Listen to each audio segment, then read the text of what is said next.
வணக்கம் மக்களே, நாம் வந்து ஆரோக்கியமான பதிவில் நம்மளுடைய ரத்தத்தில் வந்து ஹீமோகுளோபினுடைய லெவலை நம்ம இன்க்ரீஸ் பண்ணிக்கிறதுக்கு, அதோடைய அளவை அதிகரிச்சிக்கிறதுக்கு என்னென்ன மாதிரியான ஆரோக்கியமான உணவுகள், பழங்கள், காய்கறிகளை எடுத்துக்கொள்ளணும் அப்படின்றத பற்றி பார்க்க போகிறோம். முதல்ல நம்முடைய உடலில் ஹீமோகுளோபின் எப்படி வேலை செய்யுது அப்படின்னு தெரிஞ்சுக்குவோம். நுரையீரலிருந்து உடலினுடைய உயிர் அணுக்களுக்கு ஆக்சிஜனை கொண்டு செல்வது ரத்த சிகப்பணுக்கூடிய முக்கிய வேலை. ஸோ அந்த ரத்த சிகப்பணுக்களை காணப்படக்கூடிய ஒரு வகை புரதம் தான் ஹீமோகுளோபின். இது வந்து நம்மளுடைய உயிர் அணுக்களுக்கு சரியாக ஆக்சிஜனை வந்து சப்ளை பண்ணுது. உடல் முழுவதுமாகவே ஆக்சிஜன் நமக்கு கிடைத்து செல்வதால் தான் நம்ம ரெஃப்ரெஷ்மெண்ட்டாக, புத்துணர்ச்சியாக, சுறுசுறுப்பாக இருக்கும். இல்லைனா நமக்கு அனீமியா என்று சொல்லக்கூடிய ரத்த சோகை நோய் ஏற்படும். ஸோ அதன் மூலமாக நமக்கு கடுமையான பக்க விளைவுகள் இருக்கும். நம்மளுடைய உடல் பலவீனமாக, சோர்வாக இருக்கும். மூச்சு விடுதலில் சிரமம் ஏற்படும். அடிக்கடி தலை சுற்றல், குமட்டல், வாந்தி உணர்வு இருக்கும். விரைவான இதய துடிப்பு இருக்கும். தலைவலி, நிறம் மற்றும் பலவீனமான நகங்களில் வந்து பார்த்தோம்னா ஒரு மாதிரி கோடு கூடான அமைப்பு தெரியும். மூட்டு அசௌகரியங்கள் ஏற்படும். உடையக்கூடிய எலும்புகள் இருக்கும். பசியின்மை, நாக்கு வலி, இந்த மாதிரி பலத்த அறிகுறிகள் நமக்கு வந்து இருக்கும். இதுக்கு நம்ம அதிகமாக கவனம் செலுத்த வேண்டும். ஸோ அதனால் வந்து பார்த்தோம் அப்படின்னா இந்த நோய்களை வந்து நம்ம க்யூர் பண்ணுறதுக்கு இரும்பு சத்து இருக்கக்கூடிய என்னென்ன உணவுகளை எடுத்துக்கணும் அப்படின்றத பற்றி தெளிவாக பார்க்கறதுக்கு படி இந்த வீடியோக்கு மட்டும் ஒரு லைக் கொடுத்துட்டு இந்த தகவலை உங்களுக்கு தெரிஞ்சவங்களுக்கும் ஷேர் பண்ணிவிடுங்க. ஏன்னா இது அவங்களுக்கும் பயனுள்ளதாக இருக்கக்கூடிய ஒரு ஆரோக்கியமான பதிவு தான். இது போன்ற அப்டேட்ஸ்களை நீங்கள் தொடர்ந்து பார்க்குறதுக்கு நம்மளுடைய ஹெல்த் நியூஸ் தமிழ் சேனலை மறக்காமல் சப்ஸ்கிரைப் பண்ணி வச்சுக்கோங்க. பக்கத்தில் இருக்கக்கூடிய பெல் பட்டனையும் கிளிக் பண்ணி ஆல் அப்படின்ற ஆப்ஷனையும் செட் பண்ணி வச்சுக்கிட்டீங்க அப்படின்னா நான் போடக்கூடிய எல்லா அப்டேட்ஸும் உங்களுக்கு நோட்டிஃபிகேஷன் அடிக்கடி வந்து சேரும். சரி வாங்க மக்களே, இப்போ வீடியோக்குள்ளே போயிடலாம். கிரீன் வெஜிடபிள்ஸ் என்று சொல்லக்கூடிய பச்சை இலை காய்கறிகள் நீங்கள் எடுத்துக்கொள்ளும் போது ஹீமோகுளோபினுடைய கவுண்ட் வந்து இன்க்ரீஸ் ஆகும். கீரைகள், செலரி மற்றும் ஃப்ரக்கோலி இரும்புச்சத்துக்கான நல்ல சைவ ஆதாரங்கள்.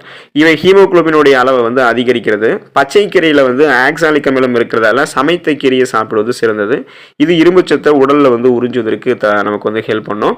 ஸோ அதே போல் நம்மளுடைய உடலில் வந்து ஹீமோகுளோபினுடைய அளவை அதிகரிக்க விரும்பணும் அப்படின்னா ஃபோலிக் அமிலம், விட்டமின் B12 மற்றும் பிற அத்தியாவசியமான கூறுகள் ஏராளமாக இருக்கக்கூடிய இயற்கை உணவுகளை நம்ம எடுத்துக்கணும். அதே போல் பச்சை இலை காய்கறிகள் ரொம்ப இம்பார்ட்டன்ட்டு. கீரைகளை தவிர வந்து ஃப்ரக்கோலி எடுத்துக்கலாம். ஃப்ரக்கோலியில் வந்து விட்டமின் B காம்ப்ளெக்ஸ் இருக்குது, vitamin A, vitamin C, folic அமிலம், மெக்னீஷியம், இரும்புச்சத்து, இந்த மாதிரி நிறைய ஊட்டச்சத்துக்கள் இருக்குது.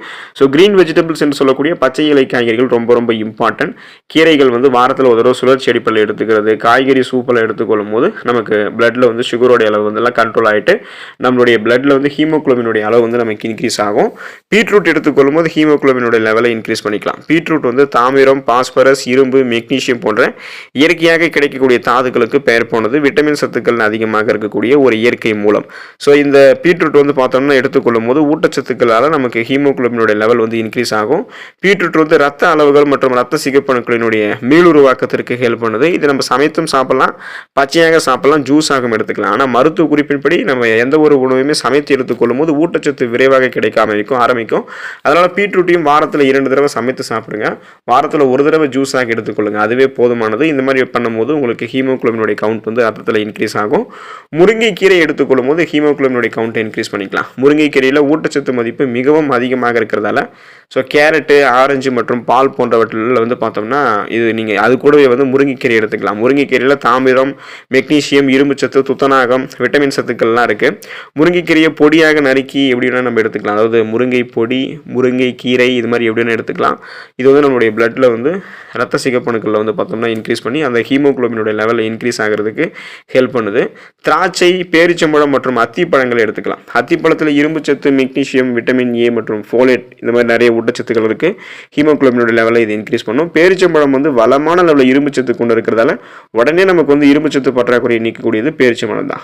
உலர்ந்த பழங்கள், ட்ரை ஃப்ரூட்ஸு, அத்திப்பழம், திராட்சை இதெல்லாம் எடுத்துக்கொள்ளும் போது ஹீமோகுளோபின் லெவலில் வந்து நம்ம இன்க்ரீஸ் பண்ணிக்கலாம்.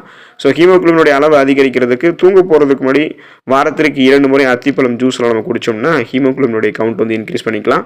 கருப்பு எல் நம்ம எடுத்துக்கொள்ளும் போது ஹீமோகுளோபினுடைய கவுண்ட் இன்க்ரீஸ் ஆகும். மெக்னீஷியம், தாமிரம், துத்தநாகம், இரும்புச்சத்து, calcium, selenium, folate, vitamin B6 மற்றும் விட்டமின் E ஆகியவற்றில் நிறைந்திருக்கக்கூடிய கருப்பு எல்லை எடுத்துக்கொள்ளும் போது இரும்புச்சத்துக்கான ஆதாரம் சிறந்த முறையில் கிடைக்கும் போது நம்மளுடைய பிளட்டில் ஹீமோகுளோபினுடைய லெவலை வந்து நம்ம இன்க்ரீஸ் பண்ணிக்கலாம். ஸோ கருப்பு எல் ரொம்ப ரொம்ப இம்பார்ட்டன்ட். இப்போ நம்ம வந்து இரவு முழுவதும் தண்ணீரில் வந்து ஊற வைத்த கருப்பு எல்லை வந்து மறுநாள் காலையில் சாப்பிடலாம். சுமார் 1 தேக்கரண்டி வறுத்த கருப்பு எல் விதைகளை 1 டீஸ்பூன் தேனோட நம்ம கலந்து சாப்பிடும்போது இரும்புச்சத்து நமக்கு கிடைக்க ஆரம்பிக்கும். ஹீமோகுளோபினுடைய கவுண்ட் இன்க்ரீஸ் ஹீமோகுளோபின் அதிகரிக்கிறதுக்கு வழக்கமாக பழங்கள் எடுத்துக்கலாம். அப்ரிகாட் பழங்கள், ஆப்பிள் பழங்கள், திராட்சை பழங்கள், வாழைப்பழம், மாதுளம் பழம், பப்பாளி பழம், ஆரஞ்சு பழம், தர்பூசணி பழம் உள்ளிட்ட இந்த பழங்களை எடுத்துக்கொள்ளும் போது இது நம்மளுடைய உடலில் ஹீமோகுளோபினுடைய லெவலை வந்து இன்க்ரீஸ் பண்ணும். ஆப்பிள்கள் அதிக இரும்புச்சத்து கொண்டிருக்கக்கூடிய பழங்களில் ஒன்று. டெய்லி ஒரு ஆப்பிள் எடுத்துக்கலாம். ஹீமோகுளோபின் லெவல் வந்து நமக்கு இன்க்ரீஸ் ஆகும். குறிப்பாக மாதுளையில் வந்து இரும்புச்சத்து, கால்சியம், புரதம் இருக்குது, நார் சத்து இருக்குது. இதுவும் நமக்கு உயர் ஊட்டச்சத்து மதிப்பு கொண்டு குறைந்த ஹீமோகுளோபின் அளவு இருக்கிறவங்களுக்கு ஹீமோகுளோபின் லெவலை இன்க்ரீஸ் பண்ணும். ஸோ ஹீமோகுளோபினுடைய அளவை நம்ம இன்க்ரீஸ் பண்ணிக்கிறதுக்கு பழங்களோட சேலட்டு, மில்க் ஷேக்கு, ஸ்மூத்திகளில் பழச்சாறை சேர்க்கலாம். பீட்ரூட்டு, பீச்சு, மல்பெரி, லிச்சி பழம், கிவி பழம், கொய்யாப்பழம், அப்ரிகாட் பழம், ஸ்ட்ராபெரி போன்ற பழங்களை எடுத்துக்கலாம். இயற்கையாகவே இந்த பழங்கள் எல்லாமே நம்மளுடைய பிளட்டில் வந்து நமக்கு ஹீமோகுளோபினோட லெவலை வந்து நமக்கு இன்க்ரீஸ் பண்ணி கொடுக்கும். ஸோ இந்த உணவுகளை தொடர்ந்து எடுத்துக்கொண்டு ஹீமோகுளோபினோட லெவலை இன்க்ரீஸ் பண்ணி ஆரோக்கியமாக இருங்க. அனிமியா என்று சொல்லக்கூடிய இந்த ரத்த சோகை நோயிலிருந்து விலக்கு பெறுங்க. அடுத்த ஆரோக்கியமான பதிவில் மறக்காமல் சந்திப்போம். நன்றி மக்களே.